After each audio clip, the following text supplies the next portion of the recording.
Good morning to all. उम्मीद है आप ठीक होंगे। बट जैसे कि आपको पता है कल हमारा प्रीलिम्स हुआ है, तो प्रीलिम्स के पेपर को देखकर लग तो नहीं रहा कि हम ठीक हैं। पहली नजर में तो यही लगा कि पेपर बहुत टफ रहा है, लेकिन फिर डीप एनालिसिस की वही होता है कि अगर हम बाहर पेपर को देखते हैं तो कुछ और है, अंदर कुछ, अंदर जब एग्जाम हॉल में पेपर देखते हैं तो कुछ और रहता है। मुझे तो पहली नजर में तो बहुत ही टफ लगा पेपर, वो टफ है दरअसल पेपर। लेकिन मैंने पेपर का फिर एनालिसिस किया तो क्या क्या रहा है पेपर में और कट ऑफ मुझे क्या लगता है कि क्या जा सकती है, और देखते हैं कि कैसा रहा है पेपर जो है 2026 का। देखो, मैंने अगर हम बात करें कि पोर्शन वाइज सब्जेक्ट वाइज जो है क्या क्या क्वेश्चंस रहे हैं और कितने रहे हैं, जैसे हिस्ट्री की बात करें तो हिस्ट्री से ऑलमोस्ट 20 क्वेश्चंस रहे हैं, और यही आपके जो मार्क्स है, हिस्ट्री के जो मार्क्स हैं, यही डिसाइड करेंगे आपकी कट ऑफ को, यही डिसाइड करेंगे मुझे लगता है सिलेक्शन को। क्योंकि हिस्ट्री के जो क्वेश्चंस थे वो बहुत टफ थे, मतलब प्रो लेवल के थे।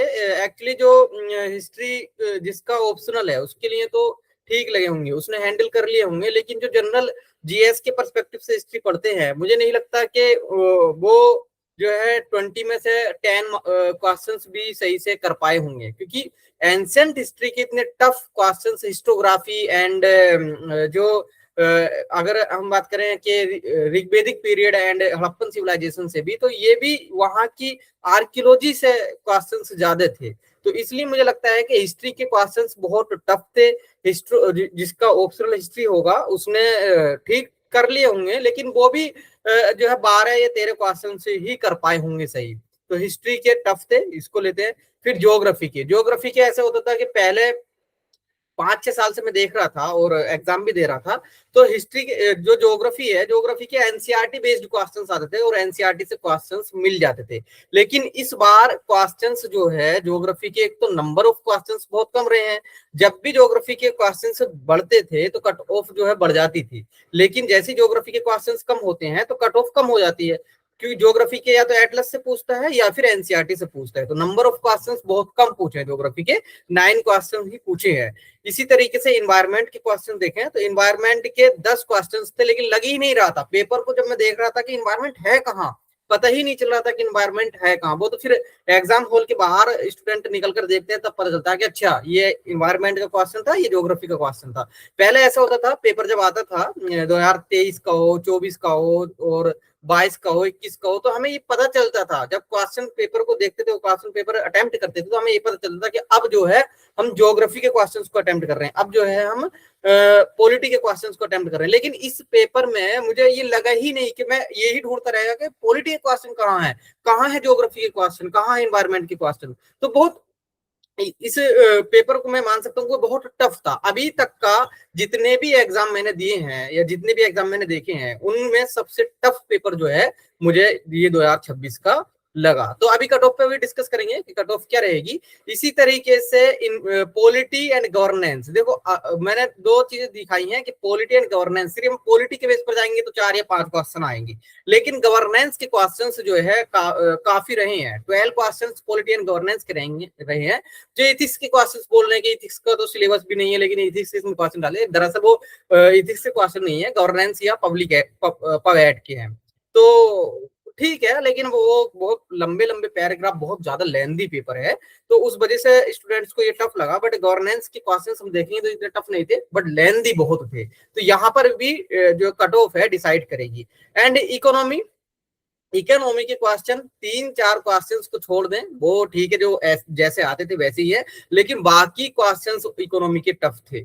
तो इकोनॉमी के 16 क्वेश्चन आए हैं, इसमें भी स्टूडेंट को करने में बहुत, बट यही है ना कि ढूंढना उस पेपर में, जब हम एग्जाम हॉल में है तो पेपर को देखते ही रह गए कि पेपर है कहाँ से, पेपर इकोनॉमी के क्वेश्चन है कहाँ, ये बहुत मुश्किल हो रहा था ढूंढना। ठीक है, इसके साथ फिर साइंस एंड टेक्नोलॉजी काफी आई है, करंट भी इसमें आया है एंड स्टैटिक्स भी आया है। तो इसके 17 क्वेश्चंस जो है मुझे मिले हैं, हो सकता है 1-2 क्वेश्चन ऊपर नीचे हो, लेकिन साइंस एंड टेक के क्वेश्चंस जो है 17 क्वेश्चंस आए हैं, टफ लेवल के, बहुत टफ लेवल के। 2-3 क्वेश्चन को छोड़ दिया है तो बहुत टफ लेवल के क्वेश्चन से। IRN, IR यानी कि इंटरनेशनल रिलेशन एंड डिफेंस, इसके भी क्वेश्चंस जो है बड़े हैं, और ये तो हमें दिखाई दे रहा है कि 2021 से लगातार 2020 से लगातार जो है IR के क्वेश्चन पूछ रहा है और बढ़ा रहा है, तो फिर इसके क्वेश्चन भी बढ़ने के चांस फुल थे।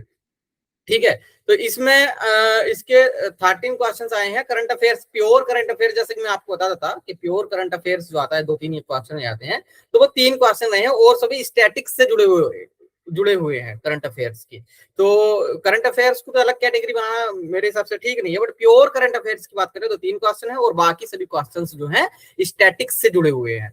ठीक है, तो इस तरीके से ये जो है मैंने आपको दिखाया कि किस सब्जेक्ट से कौन कौन से, लेकिन टफ लेवल के हैं भाई। पेपर जो है ये 2026 का जो पेपर रहा है अभी तक का सबसे टफ रहा है, मतलब एग्जाम हॉल के बाहर भी ये पेपर टफ लग रहा है।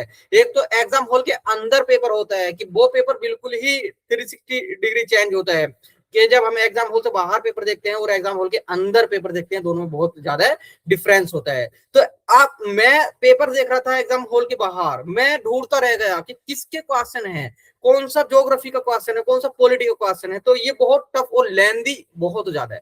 देखो 2023 का पेपर नो डाउट टफ था, लेकिन टफ क्या था उसमें, टफ सिर्फ ये था कि वो अनएक्सपेक्टेड था। लेकिन 2026 का पेपर और 2023 के पेपर में एक डिफरेंस और है। 2023 के पेपर में हम देखें उसके स्टेटमेंट जो है बहुत आसान है, बहुत ज्यादा आसान थे स्टेटमेंट, मतलब और पेपर की कंपैरिजन में 24 के 25 की कंपैरिजन में भी आसान स्टेटमेंट थे, बट अनएक्सपेक्टेड पेपर था, इस वजह से वो पेपर क्या था, टफ गया और कट ऑफ 75 ही गई थी। लेकिन 2026 का पेपर जो है वो ना केवल अनएक्सपेक्टेड था बल्कि टफ स्टेटमेंट भी बहुत ज्यादा टफ थे।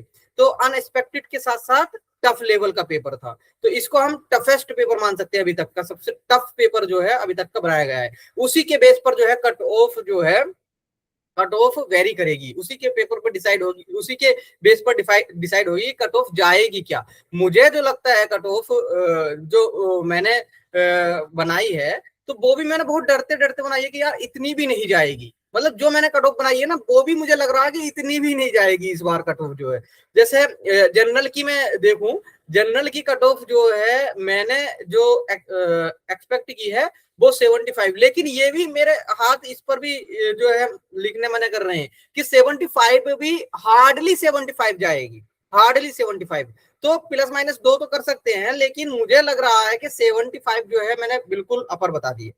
2023 की जो कट ऑफ थी वो 75 थी, तो उसी के बेस पर अगर हम देखें तो 75 जा सकती है, वरना मुझे लग नहीं रही 75 जाएगी, क्योंकि हिस्ट्री के क्वेश्चंस जिसने जो है एज ए ऑप्शनल हिस्ट्री पढ़ा है, एमए में हिस्ट्री पढ़ा है, वो ही इसको हिस्ट्री क्वेश्चंस को टेकल कर सकता है। वो भी वहां भी गलती करने की पूरी पूरी संभावनाएं हैं। जब उसने पूछा है कि कौन से कथन इन दो कथनों को सपोर्ट कर रहे हैं, कौन से स्टेटमेंट, तो वहां पर तो भाई पता नहीं क्या होने वाला है।